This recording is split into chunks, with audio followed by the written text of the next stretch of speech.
Hi, this is Paul Kreutz, and welcome to Halloween DIY and How To. In this edition, I am going to show you how to create this floating candelabra. Nestled among tombstones or placed in a dark hallway, this ghostly prop will add an extra layer of eeriness to your Halloween display. How was it done? Well, I'm going to show you how, so let's get started. Here are some of the items that you will need to create this prop. The ever-popular For Moms MamaRoo baby swing. It's just hard to beat its unique motion and versatility. You will also need a candelabra, preferably made of plastic or something similar to keep it lightweight, but a metal one will work as well. Battery-operated candles that fit the candelabra. Flat black spray paint. Heavy-duty construction tape, any color will do, painter's tape or masking tape, super glue or a similar very strong all-purpose glue, black magic markers, both fine and broad-tipped, 26-gauge florist wire or fishing line, 4 1 1/8 inch medium screw eyes, a few rubber washers to be used as spacers, 4 plastic wall anchors, 1/4 inch in diameter and no more than 1 inch long. 3 Schedule 40 1/2 inch in diameter PVC pipes, each 12 inches long. 1 black iron floor flange with a 1/2 inch threaded center opening. 4 3/4 inch long wood screws with flat, wide heads that will not pull through the holes on the floor flange. 1 1/2 inch male adapter PVC fitting. The threaded end should fit the center opening of the floor flange, while the other end must accept the 1/2 inch PVC pipe. 1 1/2 inch PVC cap. 4 2-inch deck screws. 1 steel round bar or rod at 3/16 of an inch in diameter and 36 inches long. 2 small metal washers with center holes that fit just over the steel rod. 1 all-purpose round crossbar. You will find these in the electrical section of your hardware store. It is used for hanging light fixtures.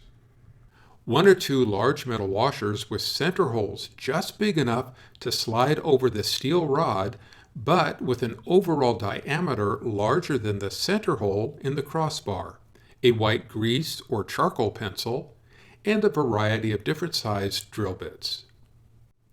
The general idea for this prop is to secure an upright metal rod to the baby swing and have the candelabra sit on top of it. To minimize swaying while the prop is in motion, guy wires will be attached from the candelabra, flaring out, and then attached to the baby swing to add stability. Flat black paint is then used to hide everything but the candelabra and its candles. Using a lightweight candlestick or candelabra will help minimize swaying. However, I am going to put this prop to the test by using a 5-candle metal candelabra. When you combine its weight with the candles and their batteries, this is quite heavy. I found my candelabra at a thrift store. Removing the felt pad on the bottom of the base revealed a bolt that attaches the base to the shaft. Removing it will allow the steel rod to be inserted into its place. The diameter of the rod to be used is determined by the diameter of this hole. Start this build by cleaning the steel rod of any dirt and oils by wiping it with regular white vinegar. This will prep it for use and for painting. Dry thoroughly. On one end of the rod, we need to create a stop. Do this by wrapping a 1-inch wide strip of the construction tape around the rod, about 1 inch from the tip. Wrap enough tape so that it ends up being around the same diameter as the small washer. Then slip the washer over the end of the rod and down to the tape. Finish this stop by placing a small amount of glue between the washer and the tape. Set aside and let the glue dry. Next, attach the metal base to the shaft by using an appropriate glue. Set that aside and let the glue dry. I have pre-prepped the used baby swing by removing all of the components of the seat. It has been painted black with a flat black spray paint formulated for use on plastic. I was careful not to paint any of the control screen. Mark the top center of the swing's moving base with crosshairs. Drill a pilot hole at the center mark only deep enough to just go through the plastic skin. Be very careful not to drill too deep. Then, using a drill bit, slightly larger than the diameter of the steel rod, drill out the pilot hole. Be very careful not to let any of the plastic bits fall into the hole and drill only deep enough to go through the plastic skin. Double check that the end of the rod with the stop fits into this hole. Next, place the floor flange over the center hole and align it with your crosshair marks. Mark the 4 holes around the perimeter of the floor flange. Pre-drill each of the 4 marks and then use the 3/4 inch long screws to attach the floor flange to the baby swing. At the 2 holes where the surface slopes away, use 1 or 2 rubber washers for spacers in between the flange and the base. When done, the floor flange should be level and firmly attached to the baby swing. Next, take the PVC cap and pre-drill a pilot hole in the exact center of the top of the cap. Then drill out the pilot hole with a bit that is slightly larger than the steel rod. Take one of the 12-inch pieces of PVC pipe and attach the 1/2 inch adapter fitting to one end.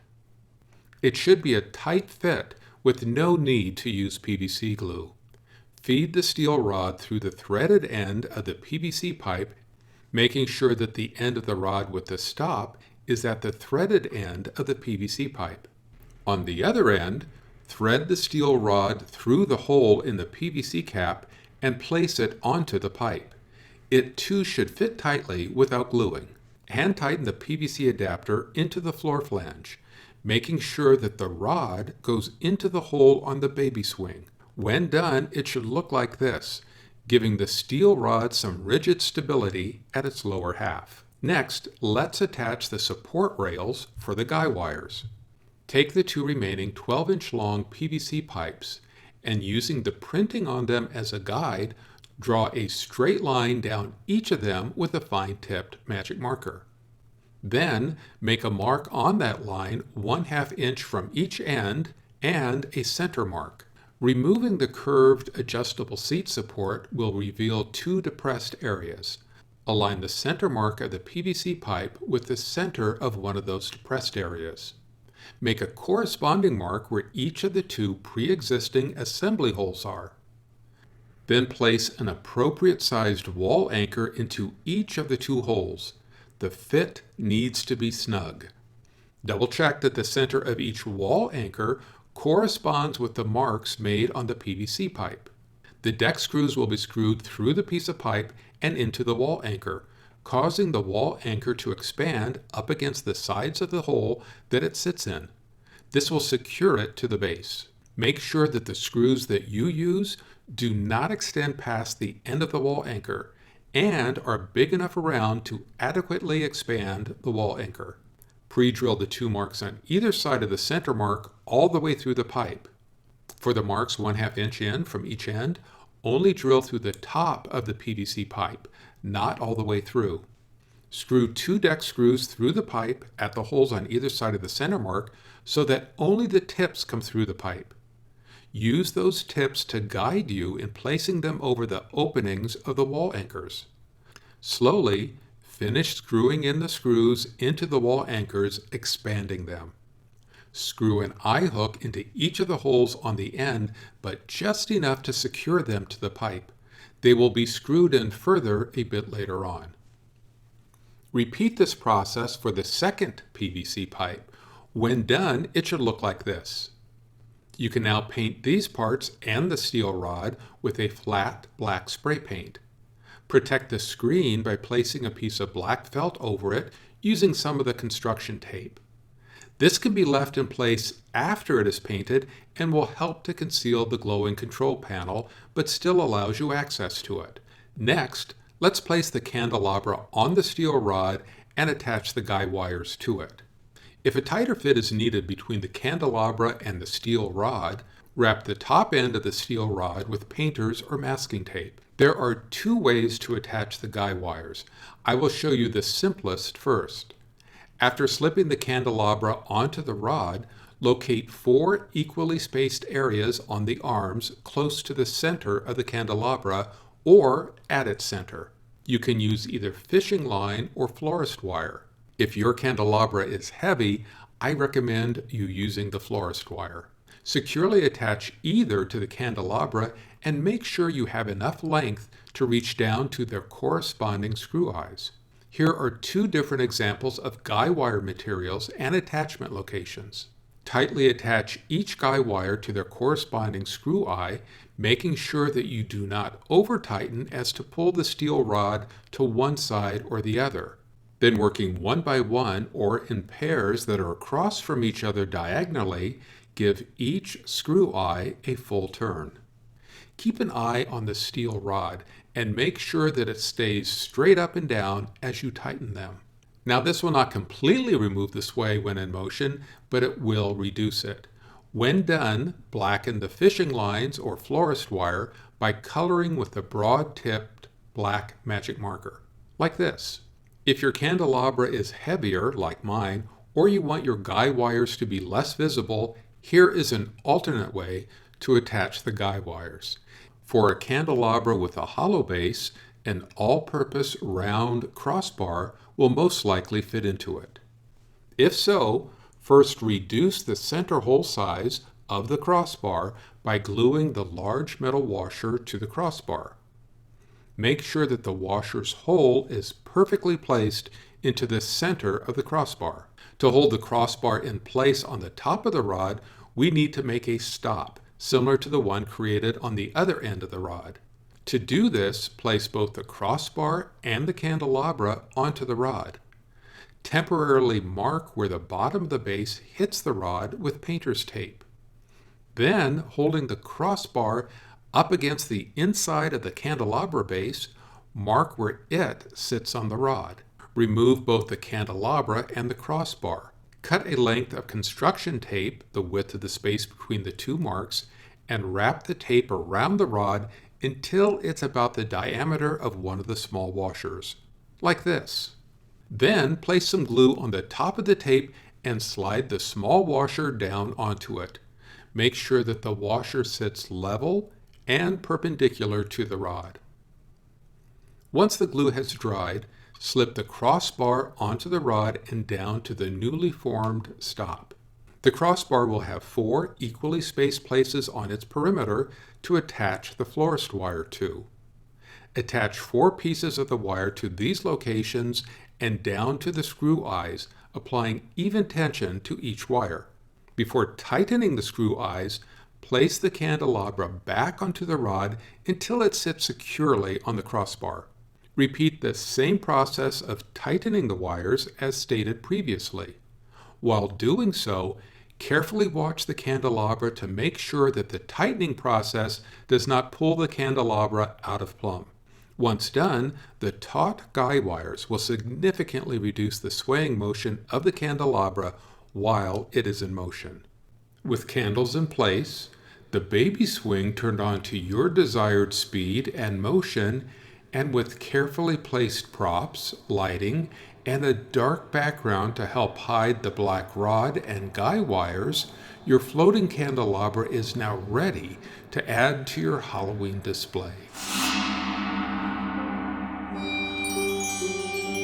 Not every Halloween prop needs to jump out at you. Sometimes a subtle prop does a better job at creating a haunting atmosphere.